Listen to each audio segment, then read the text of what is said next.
ഈ 4ാം ക്ലാസ്സുകാരുടെ പ്രതികരണം കൂടി വരുന്നു. ആ കുട്ടിയാണ് അത്രത്തോളം വേദനകൾ സഹിച്ചത്. ആ പ്രതികരണത്തിലേക്ക് കൂടി. എൻ്റെ വാപ്പി ഇന്നലെ അവൾ എന്തോ മുടിക്ക് കുത്തി പിടിച്ചോണ്ട് പോയിരുന്നു. അതല്ല, ഇന്നലെ എന്നെ അമ്മ പറഞ്ഞില്ല, കഥ പറഞ്ഞിട്ട് എന്നെ അടിക്കുന്നൊക്കെ സൗണ്ട് കേട്ട് ഇറങ്ങി വരാൻ വേണ്ടി പറഞ്ഞില്ലായിരുന്നോ. അപ്പം ഞാൻ കഥ തുറന്നപ്പോൾ എന്നെ മുടിക്ക് കുത്തി പിടിച്ചോണ്ട് പോയി. പിന്നെ വാപ്പ എടുത്ത് കുറേ കള്ളത്തരങ്ങളൊക്കെ പറഞ്ഞു കൊടുത്ത്.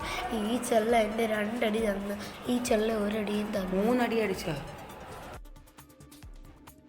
സുജിത്ത്, ഈ പറഞ്ഞതുപോലെ മാതാവ് മർദ്ദിക്കുന്നു. ഈ വിഷയം ചോദിക്കേണ്ട പിതാവിനോട് മാതാവ് തന്നെ ഈ പറയുന്ന നമ്മൾ ആ കൊച്ചുമകളെ കുറിച്ച് ഈ പറയുന്ന പോലെ ഒരുപാട് പ്രശ്നങ്ങൾ പറയുന്നു, വികൃതികൾ പറയുന്നു.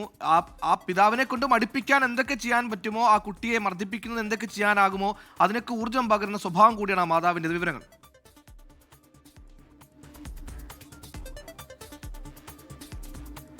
അതെ അതെ സുഹൈൽ, മാത്രമല്ല ആ കുട്ടിയുടെ കുറിപ്പിൽ പറയുന്ന ഏറ്റവും ഒടുവിൽ പറയുന്ന ഒരു വാചകമാണ് നമ്മളെ ഏറ്റവും കൂടുതൽ വിഷമിപ്പിച്ചത്. അതാ തുടങ്ങുന്നത് തന്നെ എനിക്ക് അമ്മയില്ല എന്ന് പറഞ്ഞുകൊണ്ടാണ് ആ കുട്ടി തുടങ്ങുന്നത്. പക്ഷേ ഏറ്റവും ഒടുവിലും പറയുന്നത് അതിൽ ആ കുട്ടിയുടെ മരിച്ചുപോയ അമ്മയെ നിരന്തരം ഈ രണ്ടാനമ്മ തെറി പറയാറുണ്ടായിരുന്നു, അവരെക്കുറിച്ച് മോശമായി സംസാരിക്കാറുണ്ടായിരുന്നു. അത് ആ കുട്ടിയെ വളരെയേറെ വേദനിപ്പിച്ചിരുന്നതാണ്. ഇപ്പോൾ കുട്ടിയെ മർദ്ദിച്ചതിന് പുറമെ ആ കുട്ടിയെ മാനസികമായും ശാരീരികമായും എത്രത്തോളം ആ കുട്ടിയെ പീഡിപ്പിച്ചിരുന്നതെന്നും ആ വീട്ടിൽ ആ കുട്ടി എത്രത്തോളം പീഡനങ്ങളാണ് അനുഭവിച്ചിരുന്നതെന്നുമാണ് ആ കുറിപ്പിൽ വ്യക്തമാക്കുന്നത്.